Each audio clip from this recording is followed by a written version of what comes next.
Bom dia, galera. Nós vamos ver sobre cidades espontâneas e planejadas. A galera que faltou a aula, dá uma olhadinha lá nos links, que são videozinhos interessantes. Não deixe de ver, não deixe de participar das nossas aulas, que é muito importante. Ao vivo é melhor, a gente pode debater, pode tirar dúvidas, ok?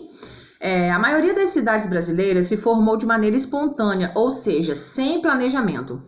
Essas cidades começaram com a construção de algumas casas, lojas, ruas e foram crescendo ao longo do tempo de maneira desordenada.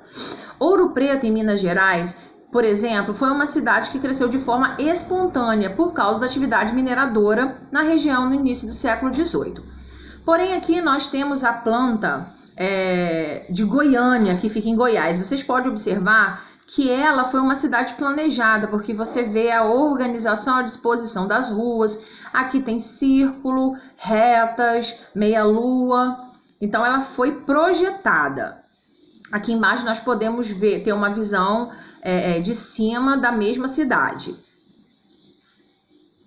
As cidades planejadas são aquelas com base em um projeto. Foram planejadas no Brasil a cidade de Palmas, que fica no Tocantins, Brasília, no Distrito Federal, e Goiânia, em Goiás.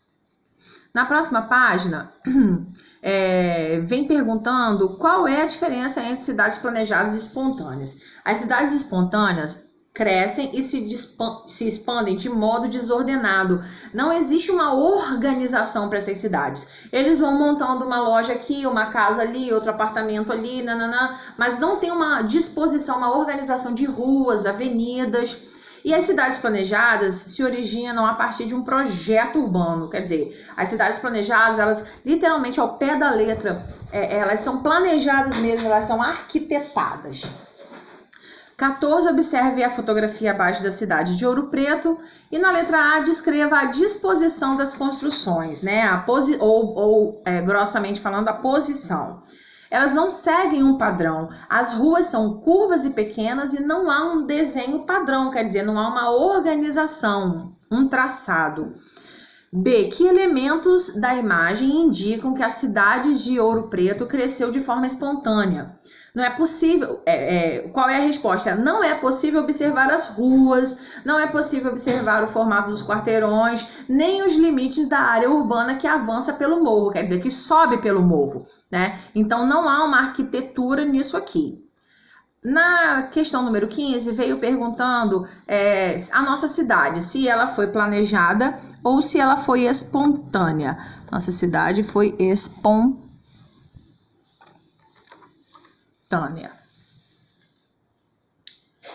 Roda de leitura. Leia abaixo um trecho do livro Anarquistas, Graças a Deus, em que a autora trata do trânsito de automóveis na cidade de São Paulo no início do século XX. Naqueles tempos, a vida em São Paulo era tranquila. Poderia ser ainda mais não fosse a invasão cada vez maior de automóveis importados, circulando pelas ruas das cidades. Grossos tubos, situados nas laterais externas dos carros, desprendiam em violentas explosões, gases e fumaça escura. Estridentes fonfões de buzina, assustando os distraídos, abriam passagem para alguns deslumbrados motoristas que, em suas desabaladas carreiras, infringiam as regras do trânsito, muitas vezes chegando ao abuso de alcançar mais de 20 km por hora, velocidade permitida somente nas estradas. Fora esse detalhe do trânsito, a cidade crescia mansamente. Então, aqui a gente tem o viaduto do Chá na cidade de São Paulo na década de 1930. Aqui na próxima página, veio perguntando o que está tirando a tranquilidade dos habitantes da cidade de São Paulo. O que está tirando é o quê? É a invasão dos automóveis. Lá ele retrata a questão da velocidade, dizendo que alguns motoristas chegam a 20 km por hora. Hoje nós sabemos que na nossa realidade, em algumas cidades, a velocidade por hora permitida é muito mais alta. Então, na segunda questão, segundo a autora, as pessoas desrespeitavam as regras de trânsito ao dirigir a velocidade de 20 km por hora.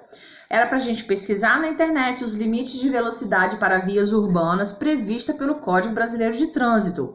Esses limites mudaram do início do século XX até hoje? Então, a respostinha está ali, sim. Dependendo do local, atualmente, o limite de velocidade varia entre 20 km por hora e 70 km por hora nas cidades. Nas estradas, rodovias, é diferente. De acordo com Zélia